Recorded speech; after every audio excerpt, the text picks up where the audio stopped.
What does it mean to have anxiety? What does it mean to live in fight or flight? Someone who's high functioning and struggles with anxiety may find that their mind goes to worst case scenario quite easily. Okay, what's the opposite of anxiety? They will say something along the lines of feeling calm, feeling at peace, feeling free. Very rarely until after we work together will they say, trust. Life doesn't have to feel so hard. If you're listening to this and you're feeling like, I can relate to a lot of this, yelling at your kids or going to all the worst case scenarios, or just like not sleeping well, not being able to get the results that you want, it is possible for you to break through that.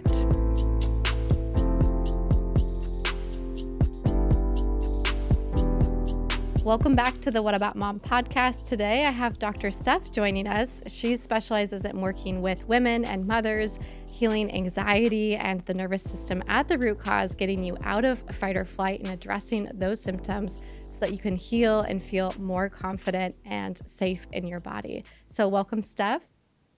Welcome. Thank you for having me. Of course. I'd love to dive into what is anxiety in general. Sometimes I think people are struggling with this longer before they actually address that is what it is. And they're just like, oh no, I'm just normally a chaotic person, or whatever, they attach their own label to it. So what does it mean to have anxiety? What does it mean to live in fight or flight?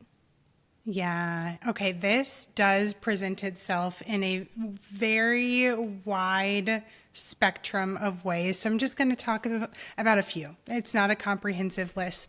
Someone who's high functioning and struggles with anxiety may find that their mind goes to worst case scenario quite easily, or catastrophizing, we can call it.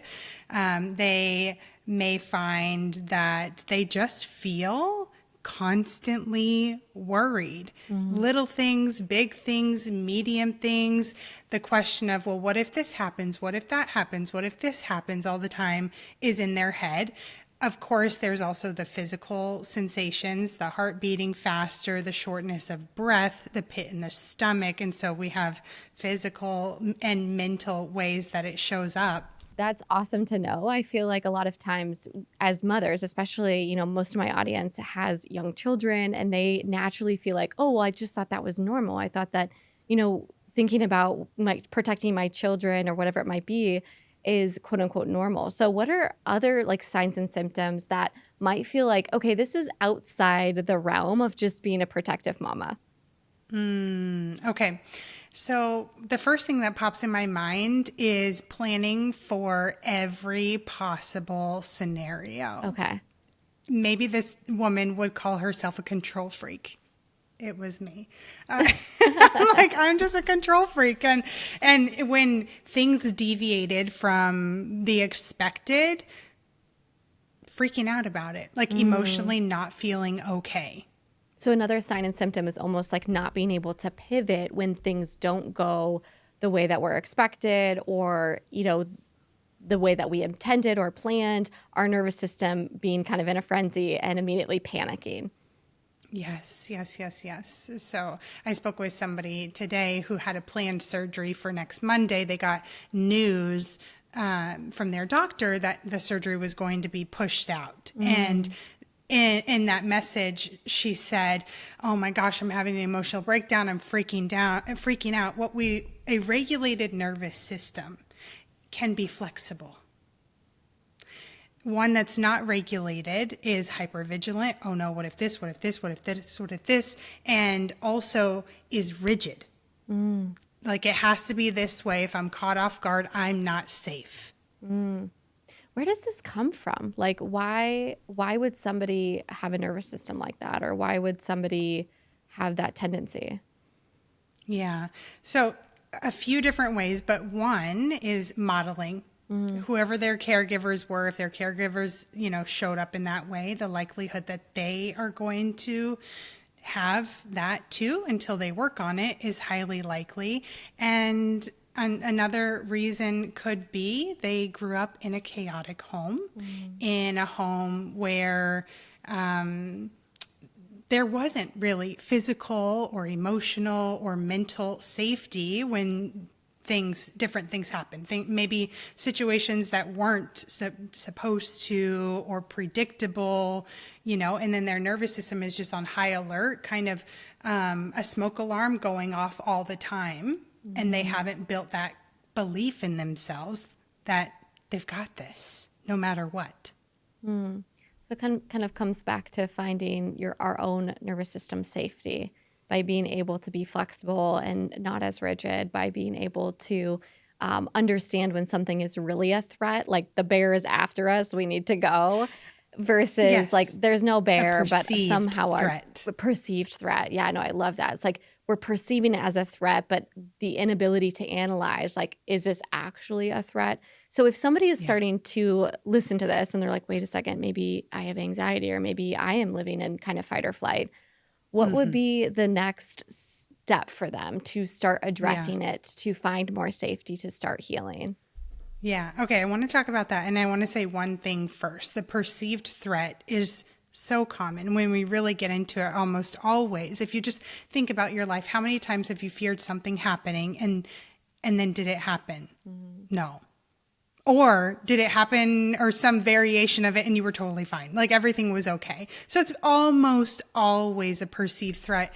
And I want to reference 3 big buckets that those threats fall into so that people can identify, like, oh yeah, that's me. Typically, will I be ignored or abandoned? Will I feel like I'm not capable? Maybe I'll be humiliated or embarrassed. Mm-hmm. Or will I feel rejected or judged or disliked? Most people on this planet spend a great deal of their time trying to make sure that they don't feel any of that. Mm. And when they do that, those things control their life, because the moment that you can't protect yourself from it, and that will happen, probably a lot, you don't know how to deal with it. Mm-hmm. You're no better at coping with it and handling it. Mm. Yeah, so I like that word coping that you use too. I think that sometimes people feel like, well, this is just the way that I am. Like I'm just all the time. I'm sure like you work with people all the time that feel like I've been like this my whole life, so it doesn't matter, right? Yes, that was me. That was you for how long? Decades. And what made you pivot? What made you what was your like awakening to this, for yourself even? Yeah. Okay. So I had this moment in October, and it's funny, we're recording this October 2013. Wow. So I actually went to a training for work, and I asked a couple people about it before because it was 5 days, all day. One of the days went to like 9 or 10 p.m. I'm like, what on earth is this? Yeah. And people gave me such just strikingly different feedback. They were like, oh, it's the crying class. Be careful. People get divorced after they go to that. It's going to change your life, just like everything under the sun.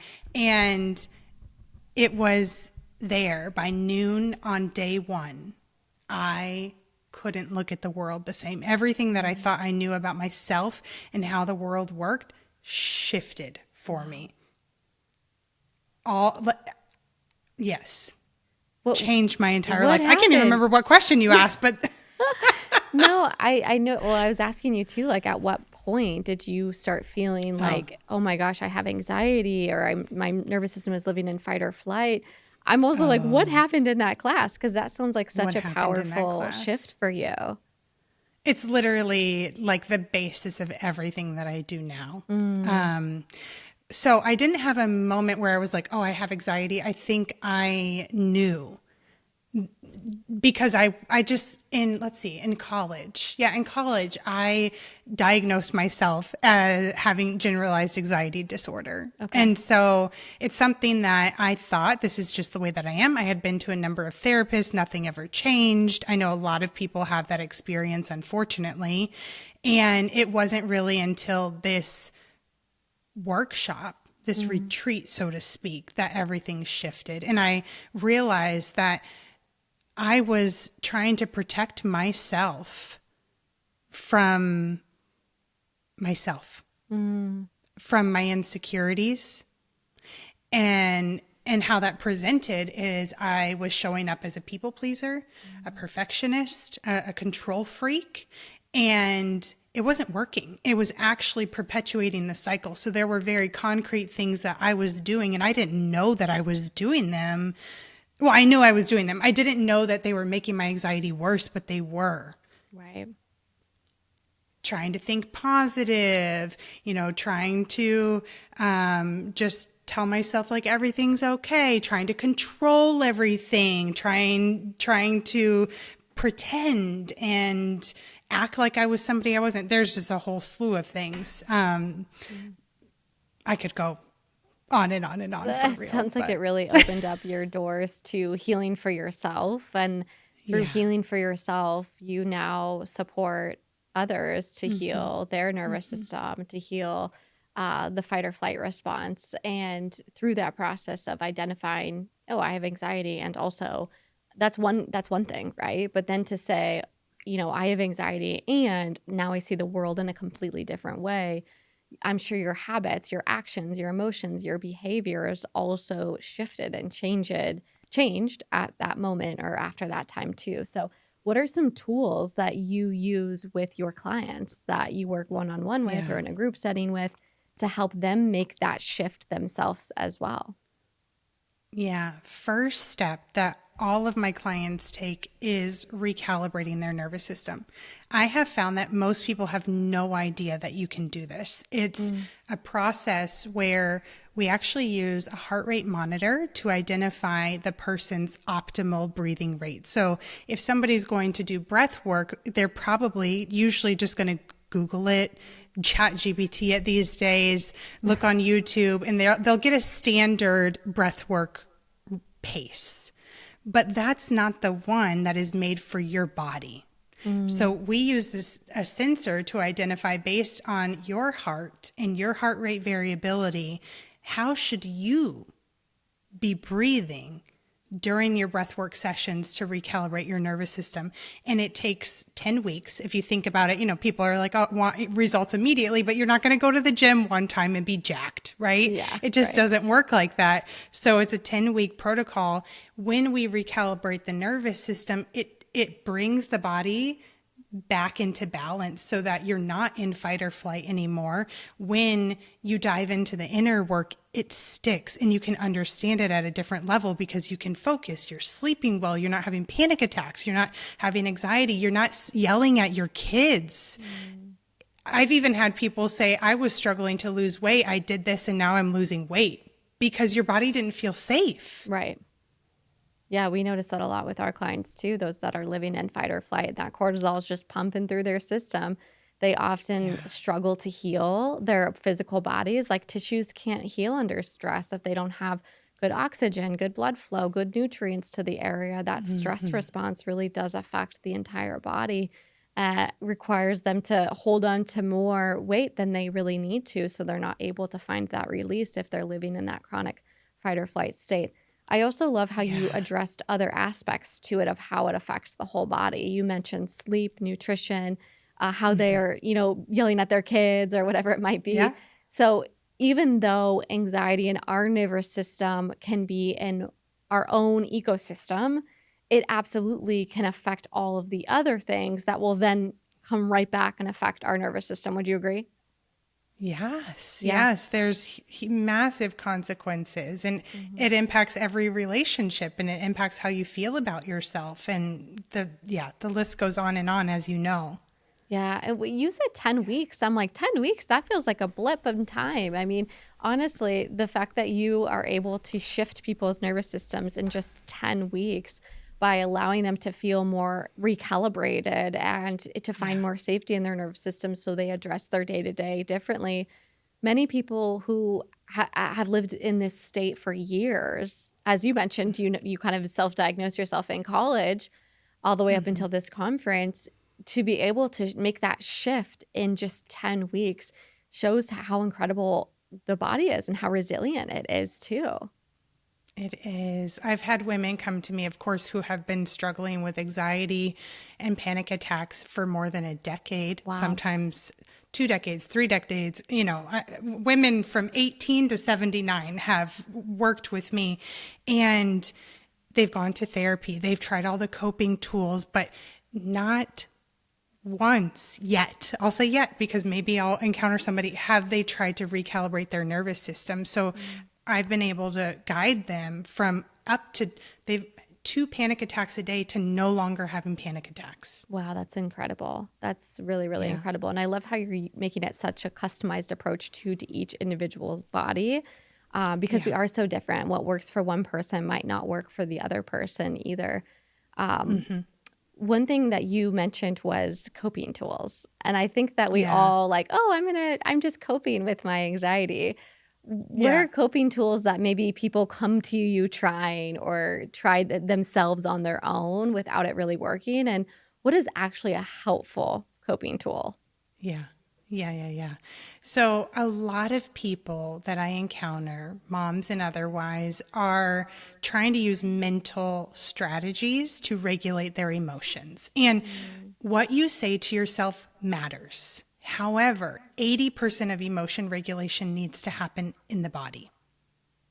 And so if you're telling yourself, oh, it's not that big of a deal, or like, oh, they're not going to judge you, you're just judging yourself, or like, you can do this, it's all good. Like it matters. But if your body doesn't feel safe, it's not going to listen, So people that come to me often have tried just a wide variety of things. And all of these, not all of these, some of these things have value, like meditation here and there, breath work here and there, talk therapy, tapping, tapping is great. And when I'm speaking with them, they haven't done anything over a sustained, like an intentionally designed research backed protocol to get out of fight or flight. A lot of times they're trying to avoid, certain experiences, or they've even been told by a therapist, well, if that triggers you, just avoid it. You're never going to be better at dealing with that if you avoid it. So when we do the recalibration protocol, it's physically training your heart and your nervous system to respond differently to life, to your triggers, to your emotions, to the things that you've been avoiding, to ghost memories that you've had. And, sort of lost my train of thought. Basically I'll connect to what I said at the beginning. It makes the person more flexible. So one of the weeks, what we're doing is we're rapidly shifting between negative emotion to positive one. And you're physically training your body. And so let's say something happens and you're in a negative state. If your body's been physically trained to be flexible and to shift out of that, you bet your bottom dollar you're going to be able to shift out of it a lot easier than if you've never practiced.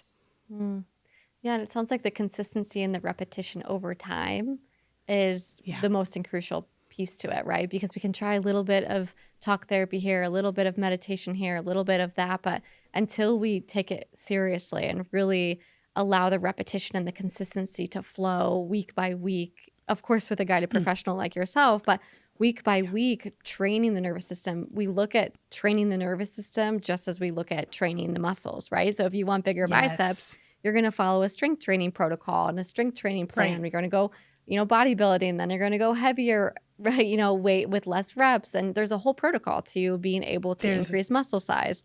So what you're saying too is like there's a whole protocol to retraining and recalibrating the nervous system in the same way. It just needs a different approach.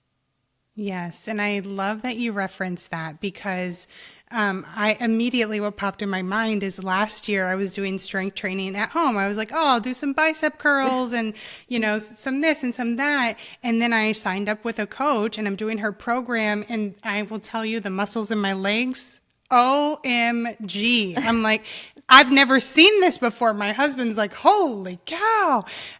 Because I didn't know. I was just winging it. I didn't have a professional. I was using videos and following, but she's working strategically over each week and each month. Like, no, this is exactly how you do it. And the difference is noticeable, not to me, but to everybody.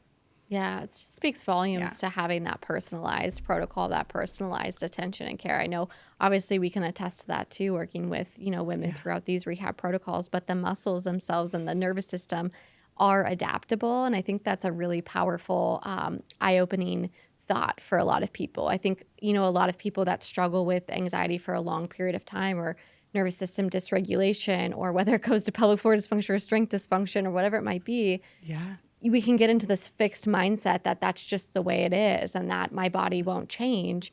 So I thought it was really cool how you also said working with women, into their later years, their 60s, Oh, and yeah. still seeing a drastic change just shows Yeah. the body is always willing and able to adapt as long as it's given the right plan and the protocol and the support too. I think that relational aspect that you were talking about too, of having someone to be able to text you, having somebody to be able to just check in with you, to be able to work in the moment, that relational piece can be so healing as well. Absolutely. Absolutely. Yeah. And one thing that I want to point out that's a little, bit like a little off of what we've been talking about, but still on the topic of anxiety. When I ask people, they come in like, hey, what's the opposite of anxiety? They will say something along the lines of feeling calm, feeling at peace, feeling free, feeling capable. I get like a wide variety of words. Very rarely until after we work together will they say trust. When I fully trust that I've got this, there's no need for anxiety. Because if you think about it, all the what ifs, the catastrophizing, the rigidity, there's a big part of that person that doesn't believe that they can handle whatever is going to happen. Wow. And they're reinforcing that and reinforcing that and reinforcing that. And so part of what we do in my program is a build your self-trust challenge. And that's after we recalibrate the nervous system. Okay, let's start getting the foundation set because you've been missing that piece and that matters. Yeah. Yeah, I can imagine too. It's like trusting yourself when the plan does not go to how you planned it, right? That's that rigidity and being more flexible, as you talked about it as well, developing trust in the unknown, developing trust in when the plan needs to change. Yes, Yeah. yes. Because that's most of the time. Yeah. Life doesn't go according to plan. It's so true. Especially if you are parenting children, because nothing ever goes to plan, even when you think you got a great shiny plan. Yeah, so many times, right? We were like, before we had kids, oh yeah, we're going to do it this way or that way. And then now we're like, oh, never mind. Never mind. That didn't work out. I also want to talk about your, maybe definition or reorganization of the words when we think about mothers or women saying that I don't want to be selfish, or I feel like that comes up a lot for us and the way that we work with women and how we work with women. They feel like they're selfish if they invest time or energy or finances into themselves. And Yeah. I think that you speak on this really well, of reframing what selfishness means and really opening their eyes up to helping them realize that they're not actually being selfish. Yeah. Okay. So if somebody works with me, they're going to notice really quick that I'm going to the root. I'm not just going to address the symptom. We're going to dig deeper into what's actually going on. This is true if somebody says, well, I feel selfish. Okay. When you are saying, I feel selfish, there's something beneath it that you are very likely avoiding feeling. There's something that you believe might happen if you prioritize yourself. And that could be a wide variety of things. And so we could just take a small example. Not that there aren't selfish people, but usually they're not worried about being selfish, right? So we're talking to the ones who are not. They're consciously aware. Yeah. Right. And it's okay, if I prioritize myself, are they still going to need me? Will I still belong? What will people think of me? What will I think of myself? Am I still going to be, lovable, liked, cared about? Will I matter? Will people put me to the side? And so it's really fear drives behavior. Until you put it in the passenger seat. If you are running on autopilot, it's going to be driving your behavior. And so anytime that you make these statements, and so I'm just talking to each person that's listening right now, if you're like, oh, well, I'm afraid of being selfish, what else are you afraid of? If we dig into that, really, what is beneath it? And then if that happens, we can come back to self-trust. Can you cope with it? Can you trust that, like, if somebody doesn't love you anymore, that you can handle that? And like, then we can dig into, is that even a person that you want to be around? Right. If you're putting yourself as if you matter too, and then they suddenly don't like you anymore, wouldn't you rather know now than later? Yeah. What's coming up for you, Jess? Yeah, when you dig into those deeper rooted pieces, it makes sense how then that circles back to perfectionism, that circles back to people pleasing, that circles back to the other things that you talked about of those tendencies. And so sometimes people recognize those tendencies without recognizing the deeper rooted questions or the pondering thoughts, if you will, to dive into a little bit deeper. Absolutely. Yep. This has been so wildly helpful. I know it will be so helpful for so many women and moms. Is there anything else that you feel we didn't touch upon that would really, typically my listeners are women in the preconception, pregnancy, postpartum, under 10 years, I would say phases, that these specific women and moms really need to know about anxiety, panic attacks, nervous system regulation? The first thing that comes to mind is life doesn't have to feel so hard. Even if it feels hard right now, or maybe people said this around you, like, oh, life is hard, it's stressful, it's this, it's that. Most people haven't done the healing work. Yeah. And they're running on autopilot. They are dysregulated. Their nervous systems have not been recalibrated. And so I just want you, if you're listening to this and you're feeling like, I can relate to a lot of this, whether it's yelling at your kids or going to all the worst case scenarios, or just like not sleeping well, not being able to get the results that you want. It is possible for you to break through that. I have my clients come back to me now and they're like, Steph, I didn't know what you mean when you said life doesn't have to feel this hard. And it's not that hard things don't happen, but you relate to them differently. And that changes everything. And then when you relate to it when your nervous system is recalibrated, it doesn't hit so hard either. Yeah, because women have the tools, they have the resources, and they're coming from a more grounded state to be able to make those decisions, those thoughts, those next moves, those pivots, whatever it might be. I feel like and just a testament to the work. I've done a ton of work on my nervous system, and I feel like an old version of me would have absolutely struggled with, more of those anxiety provoking thoughts, more rigidity and not being able to pivot in the moment. Now it's hilarious because I think I've swung all the way to the opposite side of that. And so I'm still finding that middle ground where I'm like, I'll just figure it out in the moment. It's going to be fine.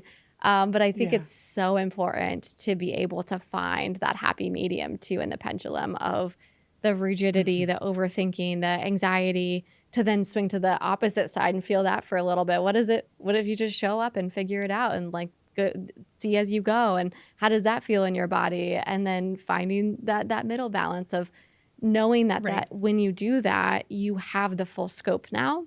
And so you can, I think of it like a dial. Maybe you explain it like this for your clients too, but for myself and my healing process, it really has been like a dial of like really understanding, when do I need to turn the dial down? When do I need to turn the dial up? Maybe I actually should care and I should be a little bit more alarmed in this moment, versus another time where I really need to turn the dial down and kind of add more of those grounding practices and nervous system recalibration tools in. Yeah, yeah. Having a recalibrated nervous system doesn't mean you just like don't care about anything and you're Right. always calm no matter what happens. It's the response really, it makes sense given whatever situation that you're in. And I love that you went, you talked about the pendulum, because so often people swing from, all to all to nothing, or nothing to all, either way. And so often the most effective version of us is somewhere in the middle, rather than on one extreme. Yeah. And not to mention, just every day is always unplanned. Like, we can't plan if someone's going to cut us off. We can't plan if a No. meeting's going to cancel that you thought was going to happen, or if your kid gets sick and sent home and now you have to miss work. I mean, we just can't plan for any of that. And so I found too, it's the pause before the reaction that is really crucial and has really changed the way that I react to things too.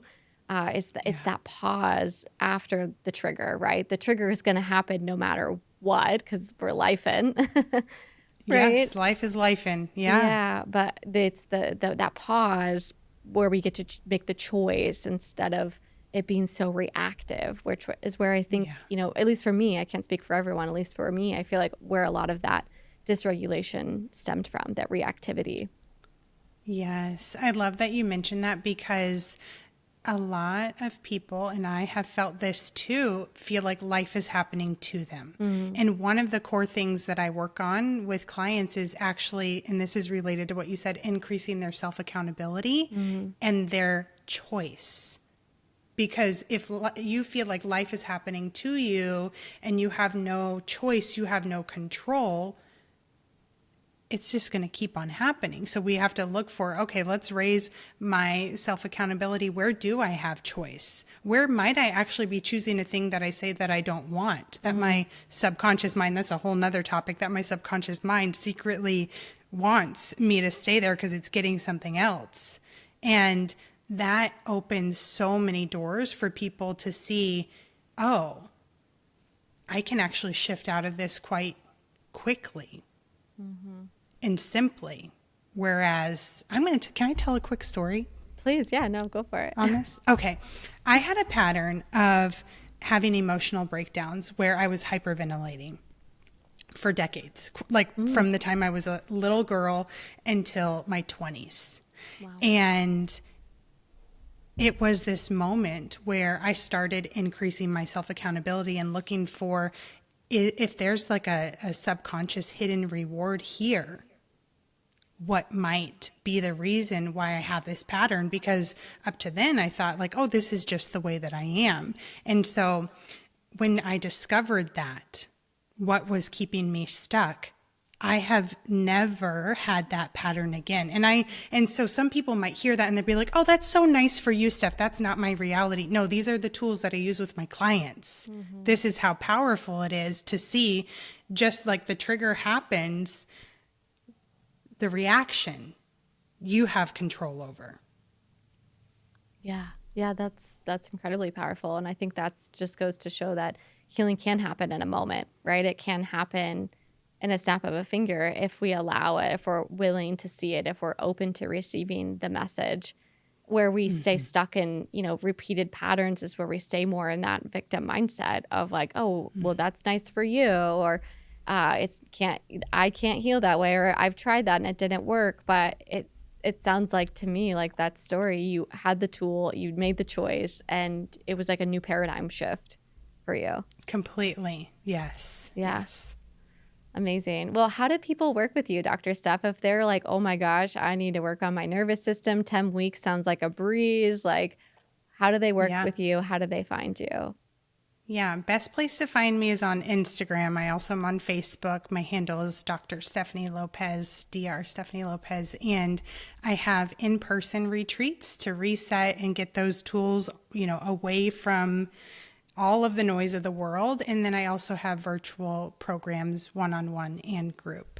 I love that hybrid too of the in-person and the virtual, because it makes it feel so much more attainable, especially if you're super busy and you're working and you're juggling motherhood and all of the things. Being able to meet virtually, but also have that time away, which is so important too at a retreat. It is. So important. It is getting that immersion so that you can actually take in all the concepts, reset, and then have the support. Okay, now I'm back in my everyday life. Help me implement this and apply this. Yeah, exactly. Yeah. Yeah. Well, thank you so much, Dr. Steph, for coming on and sharing your wisdom and your heart and your own personal story and vulnerability with that. I know it's going to really impact a lot of those that are listening. Thank you for having me. Of course.